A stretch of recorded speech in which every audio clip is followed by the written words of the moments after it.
नमस्कार दोस्तों, रेखा के बनारसी यूट्यूब चैनल पे आप लोग का स्वागत है। ये पांचवा शगुन है जो कि बनारस ज़िला में शुभ कहा जाता है। पहिला शगुनवा दधी माछर, अरे बलि दूसरा शगुनवा पाकल पान, शगुनवा निहरायल, अरे बलि के वटा मछरिया लिहले ठाड़, लगनिया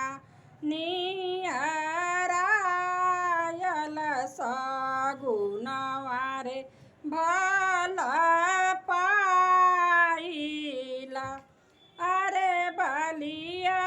हीरा दहेड़िया लिहले ठाड़, शगुनवा रे भला पाइला, अरे बलि बरईन पनवा लिहले ठाड़, शगुनवा रे भला पाइला, अरे बलि बभना जे पोथिया लिहले ठाड़, शगुनवा भला पाइला, अरे बलि मालिया जे मऊरा लिहले ठाड़, लगनिया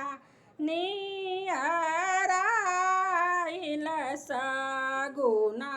रे भला पाइला, अरे बलि दरजी सूटवा लिहले ठाड़, लगनिया निहराइल, शगुनवा रे भला पाइला, अरे भली माई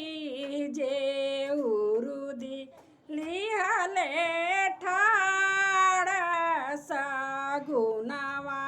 निहराइल, लगनिया भला